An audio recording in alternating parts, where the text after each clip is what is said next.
Olá, pessoal, bem-vindos ao Despertos. Você está entrando em um programa onde o normal é ser desperto. Estou aqui com Maria Cepereda, autora da série de livros O Sol Negro, e hoje nós vamos falar sobre o papel do herói na real análise do seriado Arrow, Arqueiro Verde, da Netflix. Tudo bem, Maria? Como vai você? Olá, Cris! Olá, todo mundo!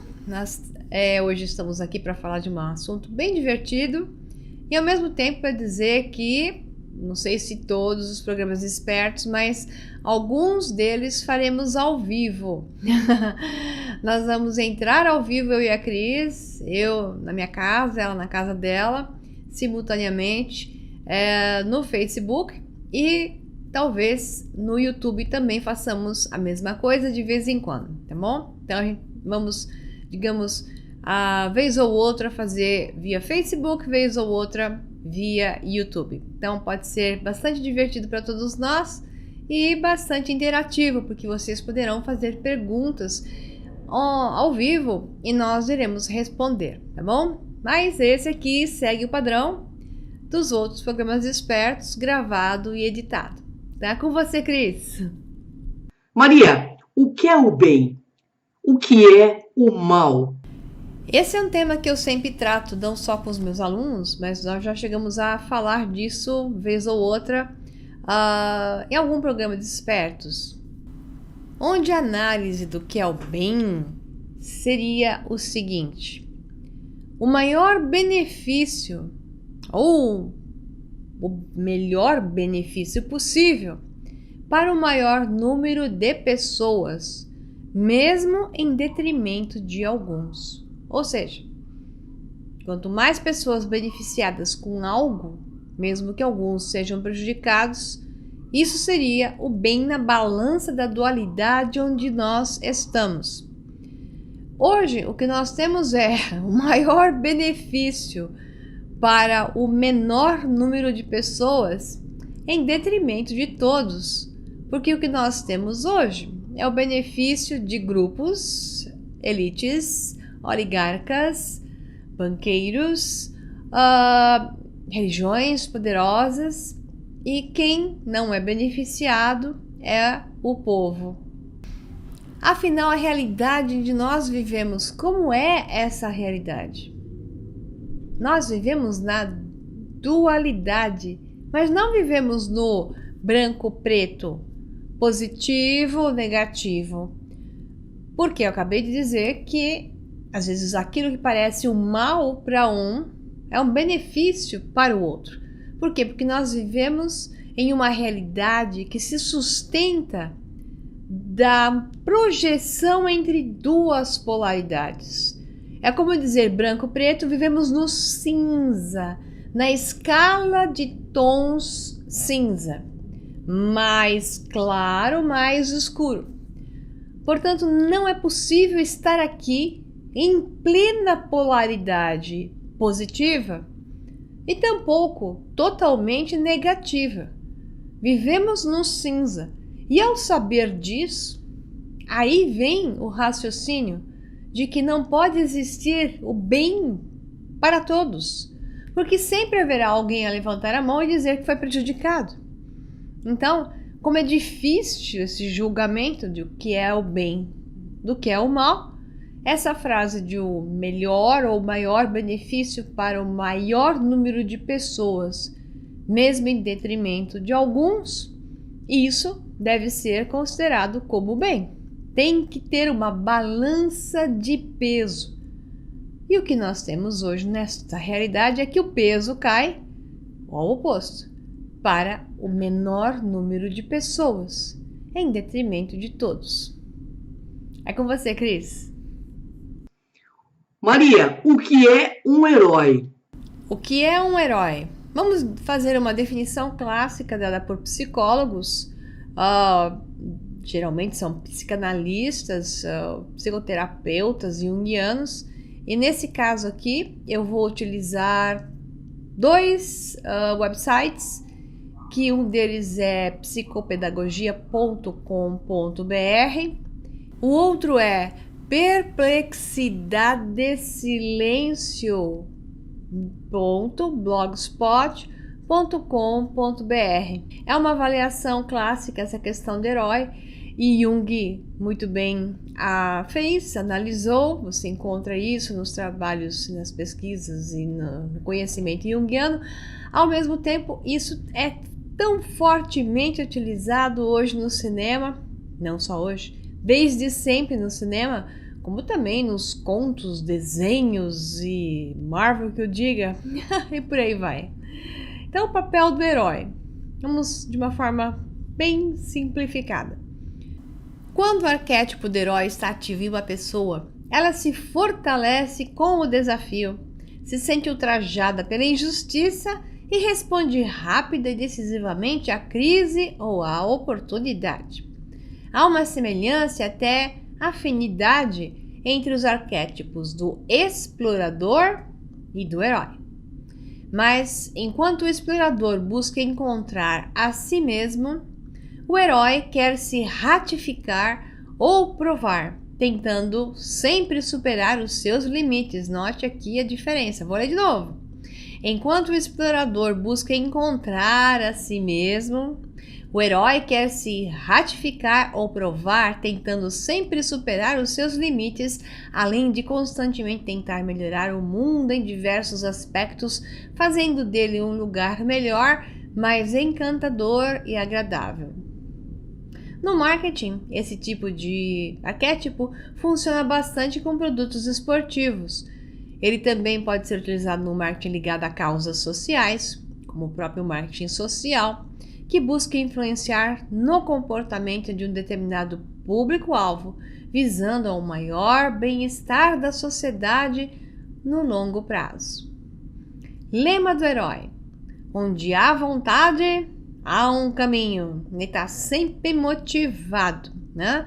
O herói é o que está sempre em alto nível de motivação. Mas o que nós podemos ver aqui de imediato, essa questão entre o explorador e o herói, é que o arquétipo do explorador é aquele que trabalha de forma gnóstica, busca de si mesmo, maior entendimento daquilo que ele é como foco principal. E não quer dizer que o herói também não descubra quem ele é, mas o herói tem uma forte influência do ego. Como nós vamos ver no final aqui, o herói tem uma forte influência do ego, em vários níveis, de diversas formas, enquanto o explorador busca mais a si mesmo. Tá? Ao vermos os heróis nas histórias infantis, percebemos que esses possuem características sobre-humanas que ultrapassam as capacidades de pessoas normais, fazem coisas, né, que a gente fala, e com frequência superam limites para conseguir alcançar seu desejo ou necessidade. Este fato é discutido por Trindade 2010, afirmando que o arquétipo do herói-heroína reúne característica de superação, transposição de obstáculos e transformação de ameaças em situações de segurança para si próprio e para os outros. Ou seja, os heróis conseguem manejar, facear e manejar altos conflitos. Por quê? Porque eles têm um alto nível de motivação e um nível de ética de acordo com um certo padrão que se especifica por seu personagem, digamos assim, né? Segundo Samuels Shorter e Plot, 2003, o herói representa a vontade e a capacidade de procurar e suportar repetidas transformações em busca da totalidade ou significado. Ele tem lá o seu lema, ele defende uma bandeira, né? Busca isso dentro dele e tenta mostrar isso para o seu público. Por isso, às vezes, parece ser ego. Outras vezes é o self. Então, umas vezes é o seu eu verdadeiro que está ali se descobrindo ou sendo descoberto pelo próprio herói. Outras vezes é fortemente o ego, né? Em outros termos, ele é a personificação do eixo ego-self. Self é o si mesmo, ok?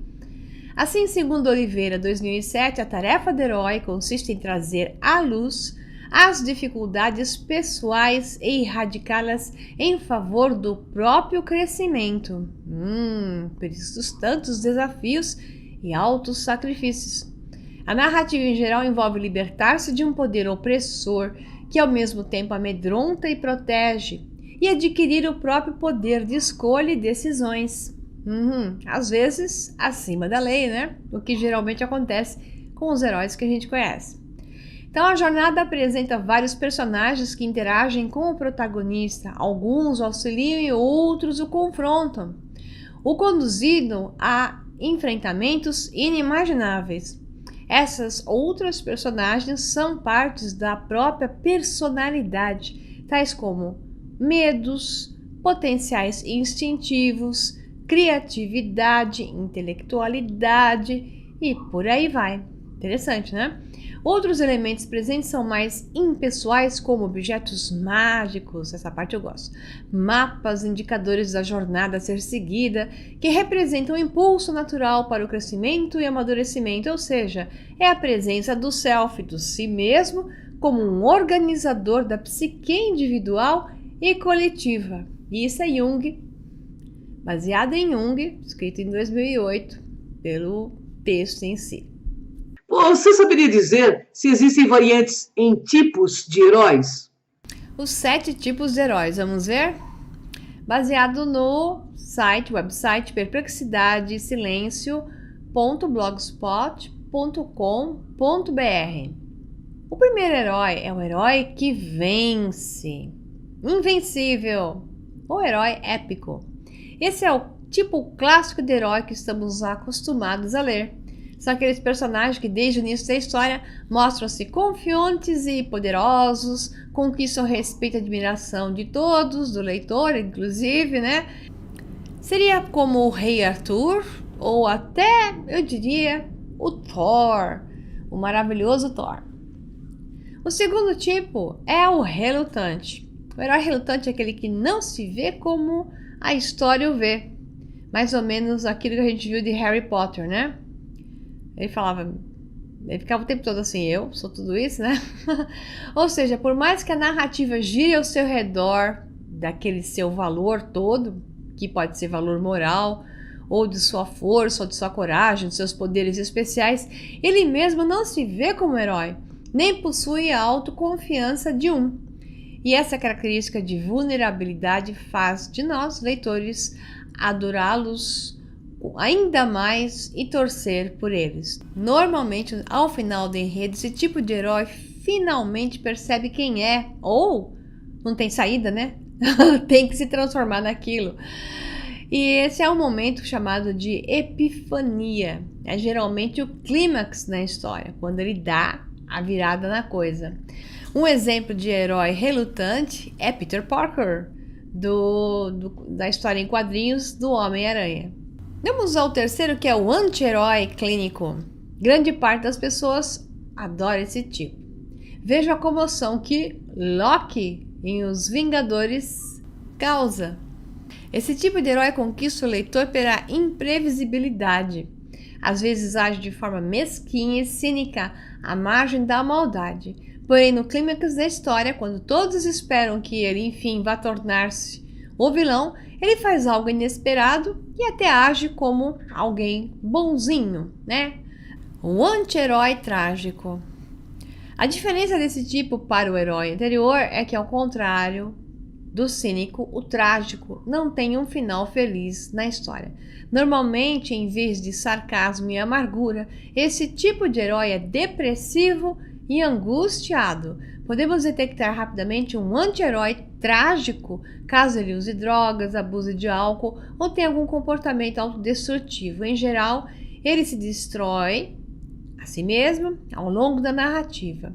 Pense em Shakespeare, por exemplo, ou no Lestat de Entrevista com o Vampiro, de Anne Rice. O quinto seria o herói de grupo.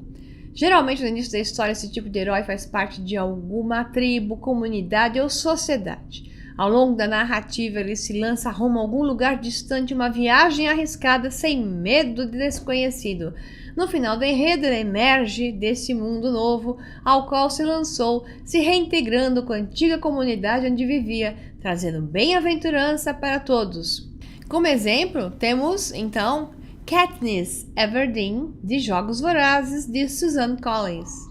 O herói solitário. Esse tipo é bem sedutor, misterioso, não faz parte de nada, está sempre à margem da moral e dos bons costumes e parece não ter nada a perder nem a temer. Em geral, ele enfrenta os desafios da história sem auxílio de ninguém e seu pior inimigo é si mesmo, seus medos, limitações e frustrações. Esse exemplo pode ser de A Esposa, de Ensaios sobre a Cegueira, de José Saramago. Sétimo, o herói mentor. Esse tipo de herói aparece na história como mentor, tutor ou professor de outro herói. É uma personagem secundária no sentido de que o enredo não gira ao redor dele, mas sem ele a história ficaria incompleta. São sábios e às vezes intimidadores. Eles não mudam ao longo da história, porque eles são vitoriosos. Sua função é mudar o herói principal, ajudá-lo e desenvolvê-lo, como por exemplo Dumbledore na saga de Harry Potter J.K. Rowling. Acho que deu para dar uma ideia aqui desses heróis. É com você, Cris. Como fazer o bem no arquétipo do herói? Como fazer o bem no arquétipo do herói? Vamos primeiro avaliar a função do arquétipo do herói em seu aspecto positivo e em seu aspecto negativo. Então, para Lima Filho 2002, o ser humano deve se diferenciar do mar inicial, relação de dependência parental, empreendendo uma luta heróica por sua dependência e autonomia. Já Newman, 1990, e Lima Filho 2002, cita que o arquétipo do herói está sempre constelado nas grandes transformações e manifesta-se em 4 tipos: o herói matriarcal, que atua em função do acolhimento e cuidado, o herói patriarcal, que implanta a lei e sacrifício para atingir uma meta, o da alteridade, que valoriza a individualidade e os aspectos inconscientes, e o da sabedoria, ligado ao sentido da vida e da morte. A agressividade inerente à energia do herói pode se expressar como uma construtiva, realizadora e criativa, ou destrutiva, violenta e venenosa atividade. Assim, a sombra do herói pode se mostrar por meio de fraudes, roubos, crimes, bem como todas as violências e monstruosidades conhecidas atuando como fora da lei. Outras possibilidades é a identificação com o arquétipo inflação do ego, trazendo sentimentos de onipotência, presunção e invulnerabilidade. Baseado em tais reflexões, podemos então perceber que a grande importância e influência do arquétipo do herói-heroína na existência humana, sem dúvida alguma, né, pessoal? Após ler isso, o que nós podemos aqui considerar é o seguinte: como é que você vai fazer o bem? Herói? Se você fosse um herói, se você tivesse essas polaridades, positivo e negativo. Porque o herói, em geral, tem então esse aspecto do ego presente, a busca de si mesmo. Existe uma cegueira momentânea, uma visão associada, um impulso pela agressividade e pelo seu ponto de vista como um todo. Então, esse herói vai estar fazendo aquilo que ele julga ser o maior benefício, mesmo em detrimento de alguns, e muitas vezes nós vemos heróis que estão apenas vingando-se de uma série de coisas que aconteceram a grupos, ou a pessoas, ou até uma pessoa querida, né? Então, o arquétipo do herói, muitas vezes, ele toma um lado violento, atuando de formas monstruosas e sendo aquilo que eu li como fora da lei. Então, esses heróis acabam sendo considerados fora da lei. né? Até o Capitão América, pobrezinho, no último filme, foi considerado fora da lei, sendo ele o mais certinho de todos. Ó, dó. Então, é muito difícil a ponderação do herói. O que ele vai fazer ou não, como ele vai saber o que é certo e o que é errado. O que é o bem, o que não é o bem. O herói tem que estar embasado num certo nível de ética, de visão de um todo maior. A sua responsabilidade para com um todo maior. Então, nesse caso, esse herói poderá tomar, então, essa decisão de auxiliar o maior número de pessoas, mesmo em detrimento de alguns. Então, não tem jeito, pessoal. O herói vai estar sempre balançando nessa faixa do cinza, como eu falei, entre polaridades, mais perto da positiva ou, às vezes, caminhando em direção à negativa. Porque não há outra forma de ser herói nesta realidade. É com você, Cris. Maria, como o equilíbrio mental, a mente reativa e sua influência determina o comportamento do herói? Excelente pergunta. Primeiro vamos definir o que é a mente reativa. A mente reativa é uma porção inconsciente onde estão as dores, momentos em que o herói perdeu a consciência e teve inputs hipnóticos até falados, e ele ouviu e capturou no momento em que ele está sem consciência, ele está inconsciente em um processo de dor emocional ou até dor física. Então, coisas que são faladas ficam gravadas, mas não é só isso. Tudo que é gravado até no momento que você está, aspas, consciente, digamos, de uma discussão emocional muito forte, né? Onde esse embate emocional pesa muito para a pessoa. Tudo que está sendo dito ali, tudo que está acontecendo, mesmo que você não tenha perdido a sua consciência, está sendo gravado em detalhes. O cérebro humano, em momentos emocionais de dor física ou dor emocional, grava tudo em detalhes. É incrível como ele funciona. Ele superprocessa, ele enche de pixels, né? Ele aumenta o espaço de gravação, aumenta o nível de informação inserida. Então, o engrama emocional é uma carga e tanto que fica gravada a nível inconsciente. Você tem um exemplo do herói, que é o Batman, né? O Batman, ele é um poço de engramas emocionais. A dor dele da perda dos pais faz com que ele tenha resgates inconscientes e irracionais, muitas vezes. Então é ele aquele herói em conflito, aquele herói com tantas dores, aquele herói que tem até dois lados, né? Que principalmente a gente vê naquele filme Batman e Super-Homem versus Super-Homem. O Super-Homem é o herói perfeito, né? O herói, né? Aquele herói número 1. E o Batman é o herói cheio de problemas emocionais e que tem que vencer os seus engramas para poder fazer a coisa certa. Então, ele tem que sair do nível inconsciente e trazer para o consciente. Geralmente, isso acontece também no embate.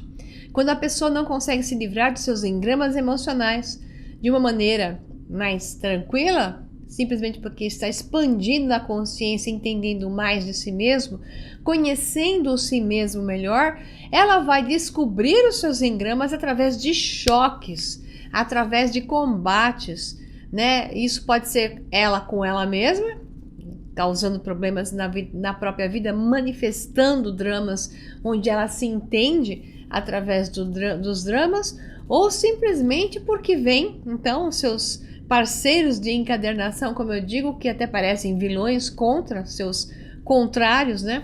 Que geram, então, a manifestação do engrama, provocam o engrama, como foi o caso do Super-Homem, provocando engramas do Batman, que ele projeta engramas interiores sobre aquele outro personagem e acaba descobrindo mais de si mesmo e tendo a chance de sobrepor-se sobre o engrama, liberando-se parcialmente ou totalmente desses padrões. Então, a mente reativa faz com que um herói tenha defeitos e seja irracional em determinados momentos. Isso significa que ele não será correto, não estará pensando, como eu falei, no nível ético do bem maior e poderá fazer muitos erros e fazer julgamentos extremamente errados e ter atitudes impensadas, depois podendo arrepender-se delas, porque foram totalmente impensadas,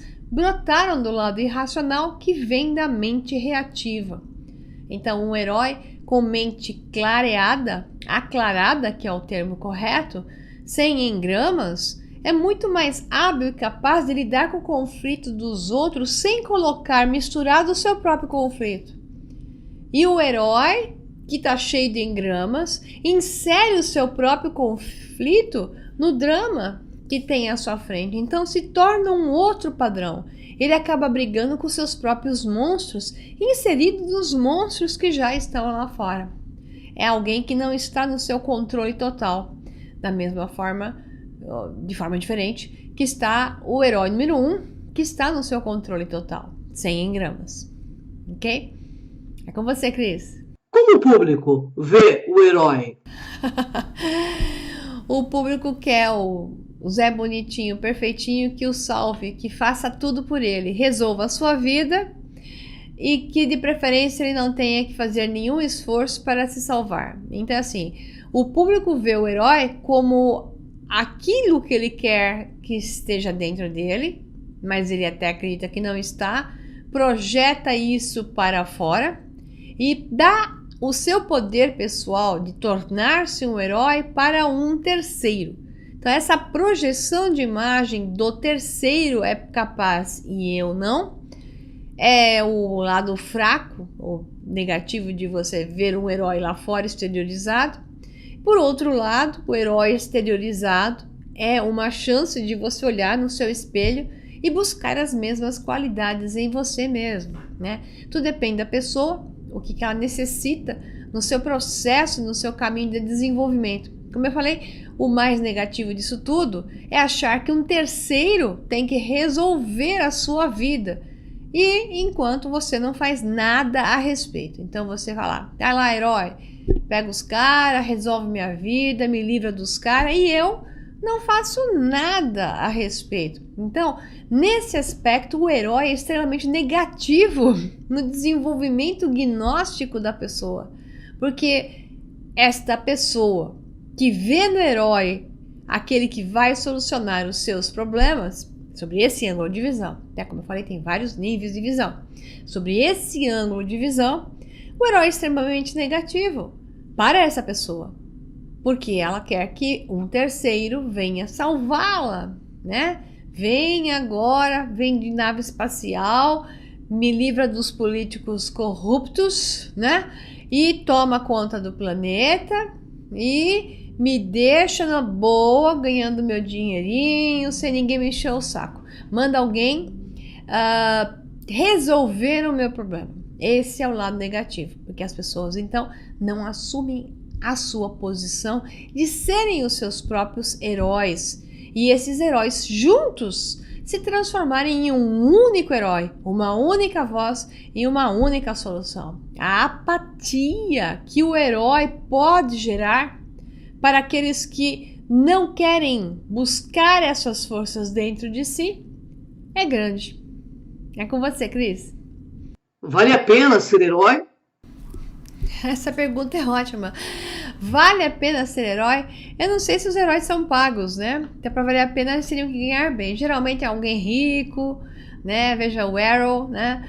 Que era um milionário, playboy milionário, que vira o Arrow, o Arqueiro Verde, o Batman, filho de milionários. Então, financeiramente é isso, mas pelo lado do ego, acho que aqueles que se veem no papel do herói, geralmente, quando são aclamados pelo público e caem na simpatia do público, não é herói que não goste, né? Por outro lado, tem o lado da crucificação, que sempre acontece, porque se o herói não faz exatamente aquilo que o público quer, ou até mesmo fazendo. A mídia manipula a massa cega e coloca a massa cega contra o herói.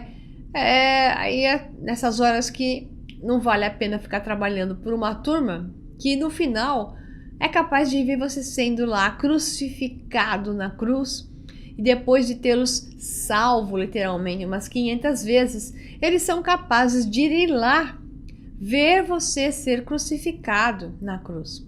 Então, sob esse aspecto, não vale a pena ser herói. E é isso que você pode esperar de alguém, porque quando você dá demais, um gradiente muito grande para alguém, que no caso é o público, o herói faz demais pelo público, pelas pessoas, e elas não têm como pagar, devolver isso, você pode esperar que a crucificação vai acontecer mais cedo ou mais tarde. Por isso que não se deve dar de forma exagerada, porque ocorre um aspecto psicológico que a pessoa não consegue te devolver daquela forma e acaba gerando um padrão de reação overt sobre a pessoa.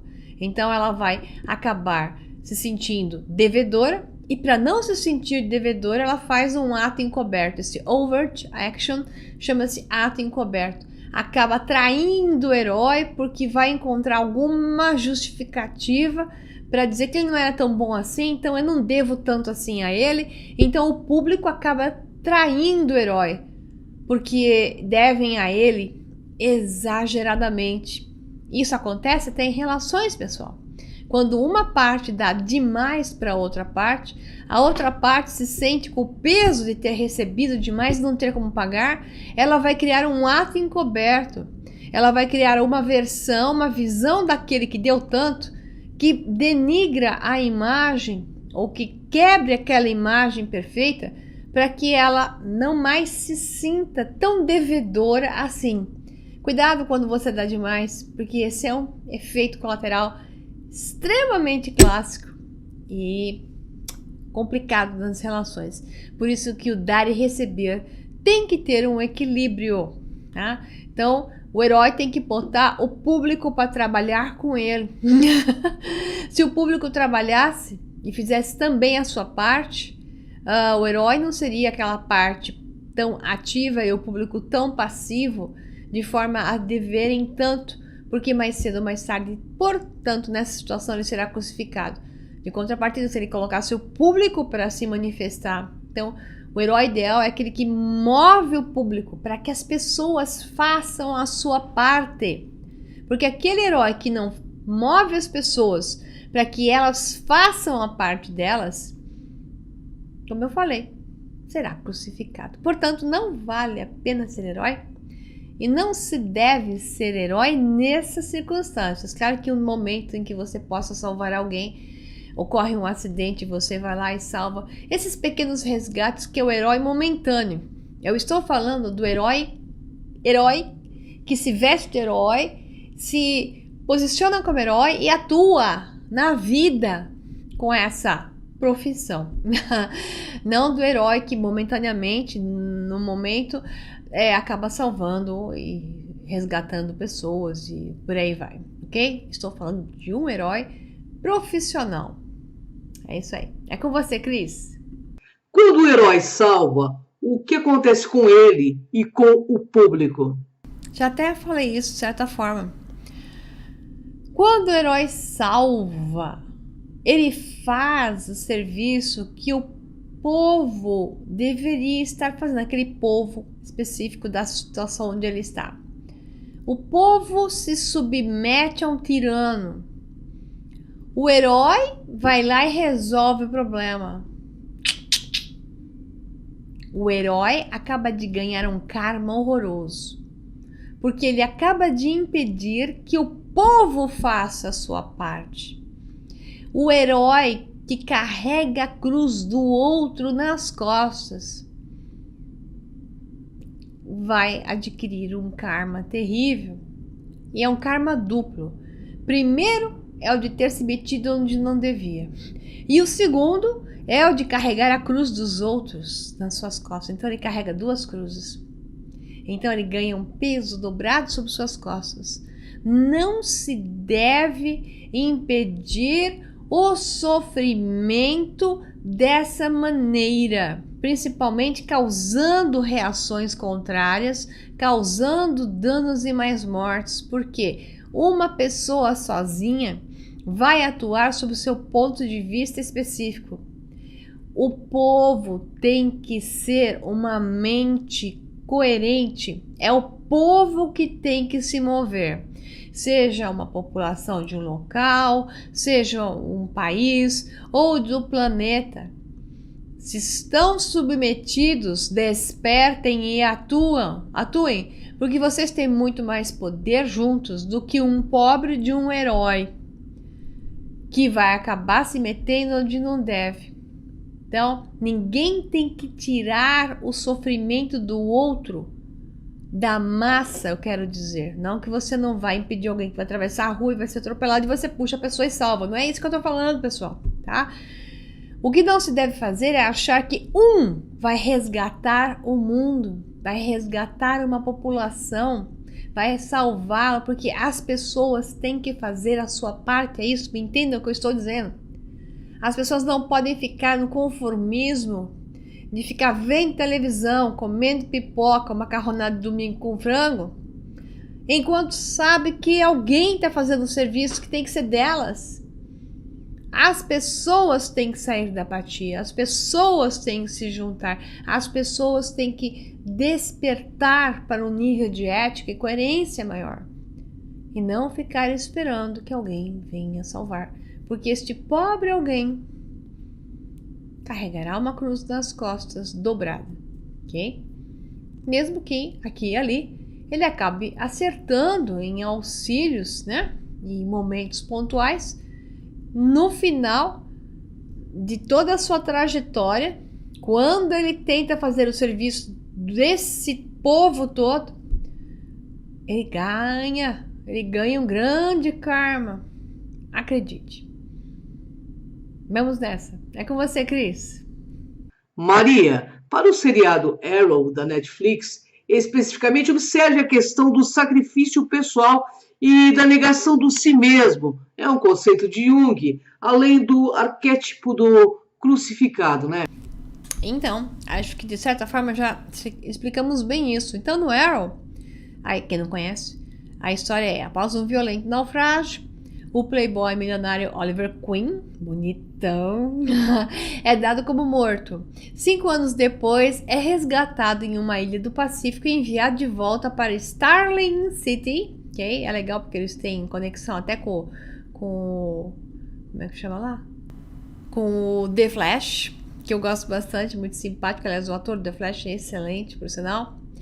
Então, aí, estando em Starling City, ele passa a agir como vigilante secreto, ou seja, o vigilante que é o Arrow. Arrow em inglês é a flecha, né?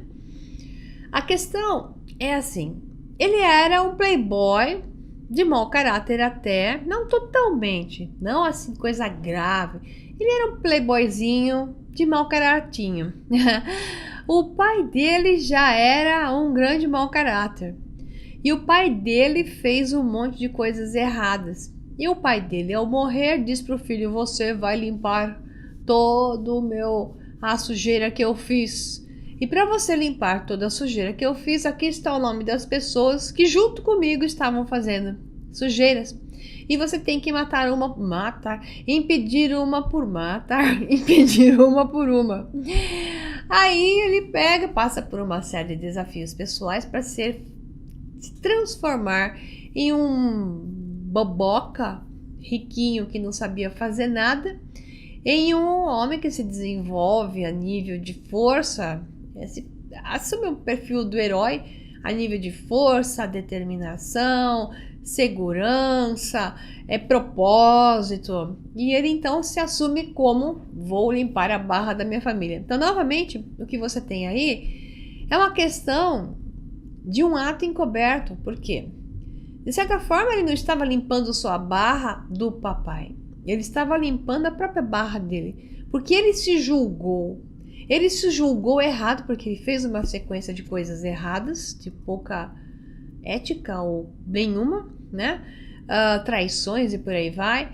E aí, ao se julgar, ele viu o espelho do pai. Então ele se espelhou no pai. Quando descobriu, no momento da morte, que o pai conta todas as coisas que ele fez, que ele então deveria limpar esse passado. Esse limpar o passado era, na verdade, uma redenção para si mesmo. Mas veja a redenção que ele descobre.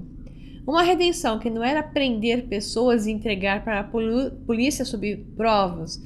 Era sair matando, né? Tudo bem que esses que ele matou, todos eles mereciam ser mortos, diga-se de passagem. Mas a questão é que ele não está no nível da ética, no nível do padrão do self, conectado com a fonte divina, se ele sai sendo a própria expressão daqueles que ele está matando.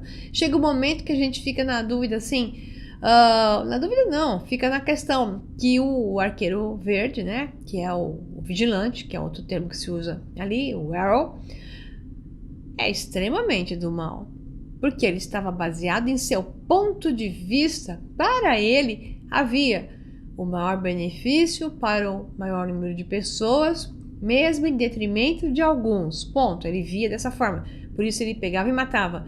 Mas na verdade ali estava o ego, o maior benefício para ele e para o papai, porque ele estava limpando a barra dele e do papai. Então, mesmo que ele estivesse... É legal olhar o Arrow sob o aspecto do cinza que ele vive.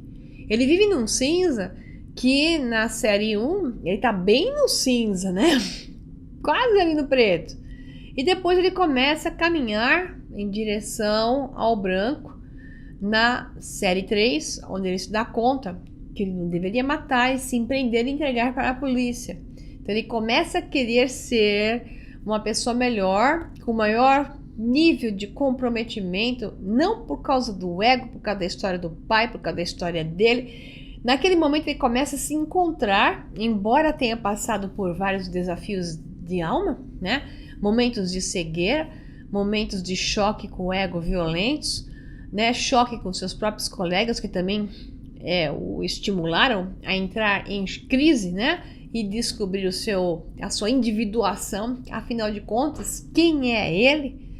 E isso tudo é um processo de autodescoberta muito interessante no Arrow, que não deixa de ser arquetípica, não deixa de colocar todos os padrões do desenvolvimento espiritual, da luta do espírito com a consciência do ego, da impersonificação da prepotência, né? Vários momentos de falta de ética, e depois de um ressurgimento num nível onde a ética vai aumentando, mas em todos os momentos em que você vê que a ética aumenta, ele despenca de novo em padrões que parecem ser até inevitáveis, que não dá para julgá-lo mal, porque são inevitáveis na maneira como o jogo da vida dele e das coisas que acontecem são colocadas na frente, quase que de maneira, sem dúvida, inevitável. Ele não tem como ser diferente, a não ser um bruto e assassino, porque senão é matar ou morrer, né? Então, nesse caso, ele está sempre se defendendo e defendendo a lá mafioso, a família dele, sempre com foco de proteção do eu e dos meus, né? Mas claro que ele se importa com a cidade, ele luta pela cidade e tudo mais, mas no caso do Arrow, entre o seriado 1, 2 e 3, o ego flutua, mas ainda bate muito forte, sem dúvida nenhuma. E o que o estimulou a ser o Arqueiro Verde foi isso, a mistura de culpa e a necessidade de limpar a sua própria consciência e o espelho dele com o pai.